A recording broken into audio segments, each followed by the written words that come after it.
प्रेम लग्नानंतरचे भाग 24. घड्याळात 5 वाजले असतील आणि सायलीला जाग आली. सागर अजून झोपलेलाच होता. आधी फ्रेश होऊन कॉफी ठेवू आणि कॉफी तयार झाल्यानंतर त्याला उठवता येईल या विचाराने ती उठली. फ्रेश होऊन किचनमध्ये कॉफी तयार करू लागली. कॉफी तयार केली आणि बेडरूममध्ये गेली तर तो अजूनही झोपलेला. आता उठणार आहेस का? त्याच्याजवळ जाऊन प्रेमाने त्याची गाल ओढली. अगं काय करतेस? झोप लागलेली ना माझी. तो उठतच तिला म्हणाला. मग उठणार आहे, आता येतील थोड्या वेळात सगळेच. हो उठतो ग, तू का मागे लागली आहेस माझ्या म्हणत तिला जवळ ओढले. अरे मी कॉफी आणली आहे, गार होईल नाही तर. हो का? तू तिच्याकडे प्रेमाने पाहत होता. बस झालं, उठ आता, चल म्हणत जबरदस्तीने त्याला हाताला धरून उठवले आणि वॉशरूममध्ये ढकलले. तोपर्यंत तिची कॉफी घेऊन ती पिऊ लागली. तो बाहेर आला तसा तिने त्याला विचारले, सागर आज काय बनवू सांग ना. कशाला काय बनवतेस? बाहेरून ऑर्डर करतो. नको काही, त्यापेक्षा मग मी पनीर बिर्याणी बनवते, चालेल? आणि स्वीटमध्ये गुलाबजाम. तुला त्रास नको म्हणून मी म्हणतोय, आणि तू बघ तुला जे वाटेल ते कर. तो कॉफी घेत बोलला. कॉफी पिऊन झाली आणि ते कप उचलून किचनमध्ये ठेवले. इतक्यात डोअरबेल वाजली. सागर डोअर ओपन करायला गेला. पाहतो तर सगळेच आले होते. Wish you very happy birthday, सगळेच बाहेरून एकदम म्हणाले आणि सायली पण किचनमधून बाहेर आली. थँक्यू मॉम, डॅड, ब्रो, वहिनी, सागर म्हणाला. या ना आत, सायली म्हणाली. कशी आहेस ग? निशा तिला येऊन भेटली. मी छान एकदम, तू कशी आहेस? मस्त, ती डोळी मिचकावत बोलली. मॉम डॅड कसे आहात तुम्ही? त्यांच्या पाया पडत सायलीने विचारले. आम्ही छान आहोत एकदम, डॅड म्हणाले. मॉम ही हसत तिला येऊन भेटल्या. मी पाणी घेऊन आलेच म्हणत ती पाणी आणायला आत गेली. सगळ्यांचे चहा, कॉफी आणि पाणी झाल्यावर स्वयंपाकाचे बघावे लागणार होते. सागर रमेश ब्रो सोबत बोलत बसलेला. ते केक घेऊन आले होते. तिने लगेचच तयारी करायला घेतली. सायली मला सांग, मी काय मदत करू तुझी? निशा म्हणाली. तू ना ही खुर्ची घे आणि गप्पा मार माझ्याशी. अगं काय एकटीच करणार आहेस का? हे घे काजू, ते बसल्या बसल्या अर्धे कर, मग झालं. ती हसत होती. सायली आज खूप खुश आहेस. मग कुठे गेला होतात बाहेर? रमेश बोलला मला तुम्ही दोघं बाहेर जाणार होतात ते. हो अगं, लोणावळ्याला, एम्बी व्हॅलीला गेलो होतो. हो का? म्हणजे काय आहे तिथे? मला माहीत नाही ग. अगं स्काय डायव्हिंग. वाव, भारीच की, म्हणजे मज्जा आली असेल. हो. जेवणाची तयारी झाली. आता केक कट करायचा तर निशा तयारी करत होती. सायली जा ना तूही, पटकन छान साडी किंवा काही तुला आवडेल ते घालून ये, मॉम म्हणाल्या. हो आलेच म्हणत सायली तिच्या बेडरूममध्ये गेली, जिथे सागर ऑलरेडी तयार होत होता. ती आत जाताच तिला त्याने जवळ ओढले. अरे मला आवरू दे, बाहेर सगळे वाट पाहत आहेत सागर. हो का? पाहू दे ना मग. तुला वेळ लागले का? सोड रे सागर, असं सगळे बाहेर वाट पाहत असताना तू हे असं काय? किती घाबरतेस? सागर बाहेर येतोस ना? रमेशचा आवाज होता. हो आलो म्हणत तिच्या ओठांवर ओठ टेकवले आणि मग बाहेर गेला. त्याच्या अचानकच्या अशा वागण्याने बावरलेली ती आवरू लागली. त्या दिवशी बेंगलोरवरून येताना त्याने आणलेली साडी तिने काढली आणि ती नेसली. त्यावर मॅचिंग नेकलेस आणि हलकासा मेकअप करून ती बाहेर आली. सगळे तिचीच वाट पाहत होते. बाहेर येताच सागरकडे नजर केली आणि तोही तिलाच पाहत होता. नजरानजर होताच त्याने तिला पाहत सर्वांच्या नकळत हलकीच एकदम ओठांचा चंबू केला आणि सगळे समोर असताना त्याने असं काही केलं. त्याने ती लाजलीच. नजर चुकवत ती दुसरीकडे पाहू लागली. ए बाबा, आता केक पण कट करणार आहेस का? आम्हाला भूक लागली आहे बरं का बिर्याणीची. आणि सगळेच हसू लागले. तो केक कट करायला गेला तर ती बावरून थोडी दूरच उभी होती. अगं सायली, तूही उभी राहा ना त्याच्या शेजारी, मॉम म्हणाल्या. फोटो काढायचे नाही का? रमेश, काय अरे, निशा म्हणाली. हो काढतो ग. रमेश मोबाईलवर फोटो काढत होता. केक कट झाला आणि सायलीने त्याला खाऊ घातला. सगळेच थोडा वेळ गप्पा मारत बसले आणि मग जेवायला गेले. जेवण वगैरे झाल्यावर सहजच रमेशचे लक्ष त्या दोघांच्या फोटो फ्रेमवर गेले. निशा, इकडे ये पटकन. काय रे, काय झालं? हे बघ, कसला भारी फोटो लावलाय या सागरने. वाव, छान वाटते रे अशी मोठी फ्रेम. आपण पण लावूयात की. सागर, अरे कुठे मिळाली तुला ही? भारी आयडिया आहे की. अरे ती सायलीने आणली आहे, तिलाच माहिती असेल. ओ, तरी म्हटलं एवढं भारी तुला कसं सुचलं? काय रे ब्रो, सागर म्हणाला. चला, मलाही असंच गिफ्ट हवंय, रमेश म्हणाला. सायली, ऐकलं का रमेश काय म्हणतोय? निशा म्हणाली. काय ब्रो? मला ना अशीच फ्रेम हवी. बोल, कधी देते आहेस? हो, त्यात काय, देते ना. तुमची मॅरेज ॲनिव्हर्सरी कधी असते ग ती? अगं पुढच्या महिन्यात. हो ना, मग डन. चला सागर. रमेश, अरे 9:30 होत आलेत, आपल्याला निघायला हवं. डॅड बाहेरून आवाज देत होते. हो डॅड, आलोच. आजच्या दिवस इथेच थांबा ना मग, सायली म्हणाली. नको ग सायली, आज नको, नंतर कधीतरी नक्की, निशा म्हणाली. ते सगळेच निघू लागले तसं तिला वाईट वाटू लागलं. ते निघणार तर मॉम डॅडच्या पुन्हा पाया पडू लागली. तसे, अगं राहू दे ग, मगाशी पडलीस ना पाया बेटा, डॅड म्हणाले. चल, काळजी घ्या एकमेकांची, मॉम तिच्या डोक्यावरून हात फिरवत म्हणाल्या. आणि हो, मॅरेज ॲनिव्हर्सरीला भेटणार आहोतच की, निशा म्हणाली. चल सागर, बाय. आता नको येऊ खाली, चल निघतो. Bye Sayali. Bye bro, bye दी, सायली म्हणाली. ते सगळे निघून गेले आणि सायली तिथेच दरवाजाजवळ उभी होती. सायली, काय ग, डोअर लाव ना. हो. डोअर आतून लॉक करून ती बेडवर येऊन बसली. काय कसला विचार चाललाय आता? ते थांबत का नाहीत आपल्याकडे? मला खूप वाईट वाटतं. माझं काही चुकत असेल का? वेडे आहेस का? अगं, आपलं आत्ताच लग्न झाले की नाही, म्हणून असतील थांबत. म्हणजे आपल्या दोघांना एकमेकांना वेळ देता यावा म्हणून. कळतंय का? तिला स्वतःजवळ ओढत तो बोलला. त्याच्या कुशीत शिरून तीही झोपली. एकमेकांशी गप्पा मारत त्यांना कधीतरी झोप लागून गेली. दुसऱ्या दिवशी पासून त्यांचे नेहमीचे ऑफिस आणि घर हे रुटीन चालू झालं. 8-10 दिवसांनी नताशा पुण्यात येणार होती. त्यासाठी रोहितने ठरवल्याप्रमाणे गेट टुगेदर करायचे ठरवले. सायली ग्रुपमधून निघाली असल्याने याबाबत ती अनभिज्ञ होती. शिवाय ती सागरलाही फोन करते हे देखील अजून तरी तिच्या लक्षात आलं नव्हतं. त्याला तिच्याशी बोलतोस का असं बऱ्याचदा विचारावं असं तिला वाटायचं, पण हे अविश्वास दाखवण्यासारखं तिला वाटत होतं.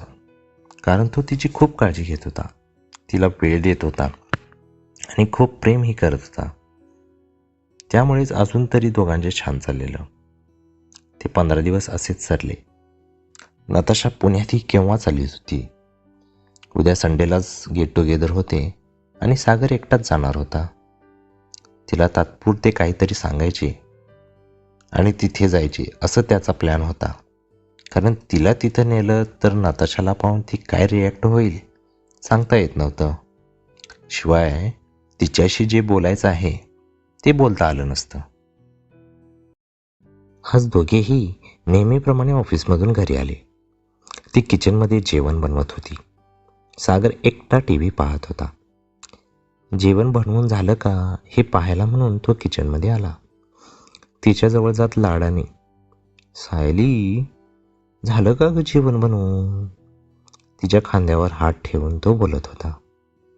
हो होत आला आहे. का रे, काय झालं? बोर झालास की काय? सायली म्हणाली. हो ना, सागर म्हणाला. बोल ना मग माझ्याशी.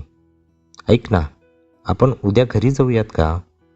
तेवढंच मॉम, डॅड आणि निशादीला भेटता येईल, सायली म्हणाली. अगं उद्या मला जरा बाहेर जावं लागेल. काय रे, कुठं? ते अगं रोहितने गेट टुगेदर प्लॅन केला आहे ना. काय? मग मी पण येणार. मग मला का नाही सांगितले तू हे? अगं फक्त आम्ही मुलं असणार आहेत. तू येऊन काय करणार? बोर होशील. का पण? असं का केलं त्यांनी? मुलींना पण बोलवायचं होतं. पण जाऊ दे, बरंच झालं. नाहीतर ती पण यायची तिथे. हो ना, एक्झॅक्टली, बरंच झालं. आवर ना ग, खूप भूक लागली आहे मला. हो झालं, चल हे बघ बाहेरच घेते. तू जा फ्रेश होऊन ये. बरं आलोच म्हणत तो तिला गालावर किस करत निघून गेला. ते जेवायला बसले होते आणि नताशाचा मेसेज पडला. गेट टुगेदरला येतो आहेस ना उद्या? त्याने हो टाईप करून पाठवलं. सागर, काय चाललंय तुझं? काय झालं? अरे जेवतो आहेस तर आधी ते कर ना. मेसेज करायचं एवढं महत्त्वाचं आहे का? नंतर कर ना ते. Okay sorry. हा बघ ठेवला साईडला फोन. ओके. तिने त्याच्याकडे तिरकस पाहतच मान हलवली. जेवण संपवून ती उठली आणि ताट किचनमध्ये ठेवून आली. बाकीचे उचलू लागली. सायली, ऐक ना, मी काय म्हणत होतो, तुला जायचं ना घरी, तर उद्या तुला तिथं सोडतो आणि मग मी जाईन. ओके नो प्रॉब्लेम, म्हणत ती किचनमध्ये जाऊन आवरू लागली. सायली काही वेळाने सगळं आवरून झोपायला आली तर सागर गॅलरीमध्ये रोहितसोबत फोनवर बोलत होता. ती ब्लँकेट घेऊन बेडवर पडली. थोडा वेळ मोबाईलमध्ये टाईमपास करून फोन साईडला ठेवला आणि डोळे मिटले. तेवढ्यात सागर तिच्या जवळ येऊन पडला. तिच्या केसात हात फिरवत तिच्याकडे प्रेमाने पाहत, काय झोप ना आता? झोप नाही का आली तुला? सायली म्हणाली. नाही ना, आज नाही आली. कोणावर तरी खूप प्रेम करावं वाटते, तिच्या कानात हळूच म्हणाला. कोणावर? ती पण तेवढ्याच आवाजात म्हणाली. दुसरं कोण असणार आहे? माझी लाडकी बायको. पण मला तर झोप आली आहे.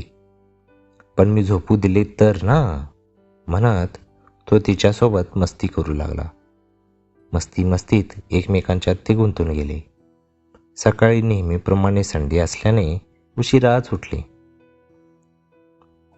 तो 11 वाजता निघणार होता, मग तीही त्याच्यासोबत निघणार होती. तोपर्यंत नाश्ता वगैरे करून घेतला आणि ती आवरून तयार झाली. तो तिची वाट पाहत बाहेर बसलेला. ती बाहेर येताच तिला पाहतच राहिला. तिने येल्लो कलरची अनारकली घातली होती. केस मोकळे सोडले होते. झालंय माझं, चल निघायचं का? हो. असा आवरून येऊन मला मारायचा इरादा असतो का? हो. म्हणजे काय? ती हसू लागली. ए थांब ना, एक सेल्फी काढू, म्हणत त्याने त्याचा मोबाईल काढला आणि समोर धरला तर नताशाचा कॉल येऊ लागला. घाबरून तिच्याकडे पाहतो तर ती, अरे मला काय पाहत आहेस? उचल ना फोन. नंतर उचलतो, जाऊ दे ना. फोन नंबर सेव्ह नव्हता म्हणून अननोन नंबर दिसत होता. Thank God. आता माझं काही खरं नव्हतं. त्याने फोन कट केला आणि दोघांच्या छान सेल्फीज घेतल्या. ओके, झालं? मला पण पाठव ना, मला प्रोफाईलला ठेवायचं आहे. हो पाठवतो, थांब म्हणत त्याने लगेचच फोटो पाठवले. ओके थँक्यू म्हणत तिने गालावर त्याला किस केला. त्याची अजूनही मनातली भीती गेली नव्हती. त्याने तिला एकदा मिठीत घेतले. सॉरी डिअर, तुला खोटं बोलतोय, पण तिथून आलो की सगळं खरं सांगेन. मनात विचार चालू आणि ती अजूनही मिठीत होती. अरे काय चाललंय, आता उशीर नाही होत का? चल वेडा कुठला. दोघेही निघाले. त्याचं लक्ष सारखं तिच्याकडे जात होतं. तिला त्याच्या मॉम डॅडच्या अपार्टमेंटमध्ये खाली सोडले आणि तो पुढे निघाला. ती लिफ्टजवळ येते तोच समीक्षाचा फोन. आत्ता समीक्षाचा फोन? खरी तर सगळं ठीक असेल ना? विचारतच तिने फोन उचलला. हा बोल समीक्षा, आई बाबा ठीक आहेत ना? हो अगं, मी त्यासाठी नाही कॉल केला. अगं मी गेट टुगेदरला निघाली आहे. तू कुठे आहेस? म्हटलं तू कुठंपर्यंत आलीस ते विचारावं. काय? अगं पण गेट टुगेदर फक्त मुलांची आहे ना, मग तू काय करणार आहेस तिथे जाऊन? वेडे आहेस का? मग मी कशाला चालले असते? आणि ती नताशा पण येणार आहे बहुतेक. तुला माहिती नाही का? सागरने नाही सांगितलं का तुला? अगं पण सागर म्हणाला फक्त आम्हा मुलांचं आहे गेट टुगेदर. खोटं का बोलला तो मला? अरे बापरे, तो असं म्हणालेला का? बरं थांब. ती पुढे बोलेपर्यंत सायलीने फोन डिस्कनेक्टही केला. तिचे हातपाय थरथरत होते. अचानक असं कळालं तसे तिचे हातपाय गळाले. समीक्षा पुन्हा फोन करू लागली. तिने तो उचलला. सायली, अगं मला माहीत नव्हतं की फक्त मुलांचे गेट टुगेदर आहे ते. अगं ऐकतेस का? समीक्षा, मला सांग आधी गेट टुगेदर कुठे आहे? मला आत्ताच्या आत्ता ॲड्रेस सेंड कर, मी पोहोचते. लवकर सेंड कर, मी वाट पाहते. ओके म्हणत तिने फोन ठेवला. तिने लगेचच ॲड्रेस तिला पाठवला. सॉरी रोहित, मला नव्हतं माहीत तिला माहीत नाही ते. पण असं का करत आहात तुम्ही? पुन्हा तिला फसवताय ना? समीक्षाने विचारले. अगं असं काय नाही. सागरला फक्त नताशाकडून जाणून घ्यायचं की ती अशी का वागली सायलीसोबत, रोहितने सांगितले. सागर आला, पण तो सगळ्यांना भेटत होता. रोहितच्या रो हाऊसवर गेट टुगेदर असल्याने त्यालाच सगळं पाहावं लागत होतं. सागरशी बोलताही येईना आणि समीक्षाला त्याला कसं सांगावं कळत नव्हतं. तेवढ्यात नताशाही आली. सगळे एकमेकांशी गप्पा मारत होते, एन्जॉय करत होते. अर्धा पाऊण तासाने सायली तिथे पोहोचली. मनातून खूप हर्ट फील करत होती. सागर खोटं बोले असं तिला कधीच वाटलं नव्हतं. ती आली डायरेक्ट समीक्षाकडे. सागर, कुठे आहे समीक्षा? अगं माझं ऐक तरी सायली, ती तिला साईडला घेऊन जात बोलली. तू मला आधी सांग तू कुठे आहे, आणि तीही दिसत नाही इथे. अगं ते आत्ताच वर गेलेत. काहीतरी बोलायचं असेल. असं काय बोलायचं असेल माझ्या माघारी? ती धावतच वर निघाली तर रोहितने अडवलं. तू का अडवत आहेस? मला जाऊ दे रोहित. अगं सायली ऐक माझं, तो नाही तुला फसवत, मी सांगतोय ना. रोहित बाजूला हो, एकदा सांगितले ना. ती त्याचं न ऐकता वर गेली. लावलेलं डोअर ओपन केले तर समोर ती नताशा त्याला बिलगलेली. पण तिने डोअर उघडताच सागरला सायली दिसली. ती रागाने खाली आली आणि घरी जायला निघाली. तिथं थांबण्यात अर्थ नाही असं समजून. पण सागर तिच्या मागे धावत आला. तोपर्यंत तिने रस्ताही क्रॉस केला. सायली थांब, ऐक माझं. तो धावतच होता. ती काहीतरी वाहन भेटते का पाहत होती आणि तो रस्ता क्रॉस करायला पाहत होता. अचानक एका कारने ब्रेक दाबल्यास जोरात आवाज झाला. तसं तिने पाहिले तर सागर कार समोर आलेला. थोडक्यात वाचला. सागर! ती पुन्हा त्याच्याकडे धावली. त्याच्याजवळ येत. तू ठीक आहेस ना? हो, पण तू माझा आधी ऐक तर. त्याने तिला पकडलं. नाही, पण मी का आले तुझ्याकडे? मला जाऊ दे सागर. तू खोटं बोललास माझ्याशी. तिला भेटायचं होतं ना? जा भेट आणि तिच्याकडेच जा. मी डिवोर्स पेपर रेडी करते. ती त्याला बोलत होती आणि त्या भर रस्त्यात त्याने तिला मिठीत घेतले.